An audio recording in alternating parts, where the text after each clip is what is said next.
Brought to you by TechnoSpark 20 series smartphones.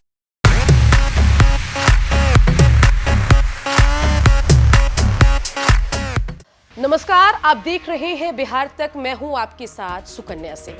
Upendra Kushwaha के खिलाफ बड़ी साजिश हो रही है, ऐसा राजनीति के विश्लेषक मान रहे हैं।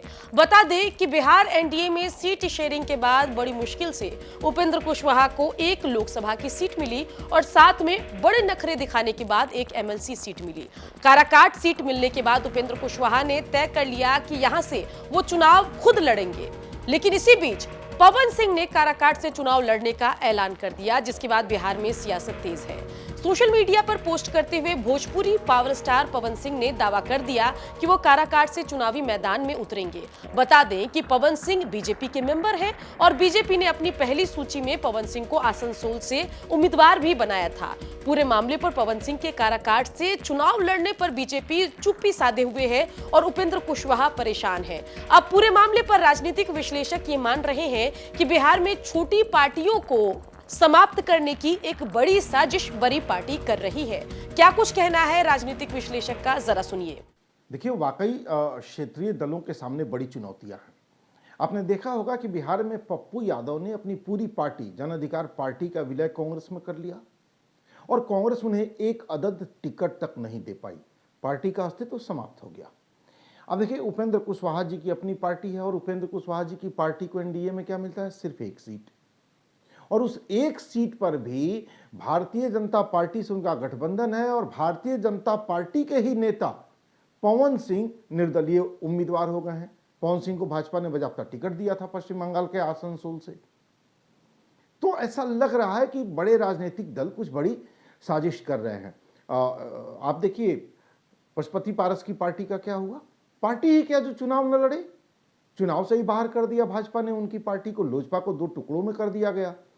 नीतीश कुमार जी खुद ये आशंका जता चुके हैं कि भारतीय जनता पार्टी उनकी पार्टी को खत्म करने की साजिश कर रही है। संभव है कि उनकी ये आशंका इसी लोकसभा चुनाव के बाद सच साबित हो जाए।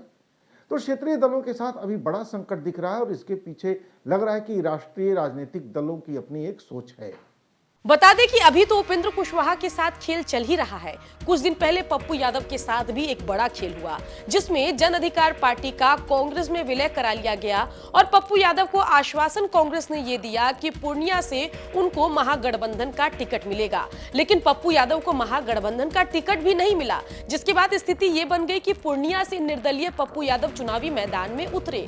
इससे पहले हमने देखा कि किस तरीके से लोक जनशक्ति पार्टी का विभाजन हुआ और उस विभाजन के पीछे बीजेपी जेडीयू को माना जा रहा है। एलजेपी टूटी, दो पार्टी बन गई, एलजेपी आर और आर एलजेपी, और एलजेपी का अस्तित्व ही समाप्त हो गया। उसके बाद आर एलजेपी को कुछ दिन तक तो एनडीए ने अपने साथ रखा। ऑफिशियली आर एलजेपी अभी एनडीए का हिस्सा है, लेकिन जब 2024 के लोकसभा चुनाव में सीट शेयरिंग का फॉर्मूला तय करने की बात आई तो आर एलजेपी को बीजेपी ने एक भी सीट नहीं दिया, जिसके बाद आर एलजेपी के एज अ पॉलिटिकल पार्टी अस्तित्व को लेकर चर्चाओं और सवालों का दौर शुरू हो गया। तो क्या माना जाए कि क्या वाकई बिहार में छोटे दल जो है, चाहे एलजेपी हो, आर एलजेपी, एलजेपी आर हो, जन अधिकार पार्टी हो, आरएलएम जो कि उपेंद्र कुशवाहा की पार्टी हो, या फिर कोई अन्य पार्टी ही क्यों ना हो, उसको खत्म करने के लिए लगातार कांग्रेस, आरजेडी और बीजेपी जैसी बड़ी पार्टियां कोई ना कोई साजिश करती रहती है।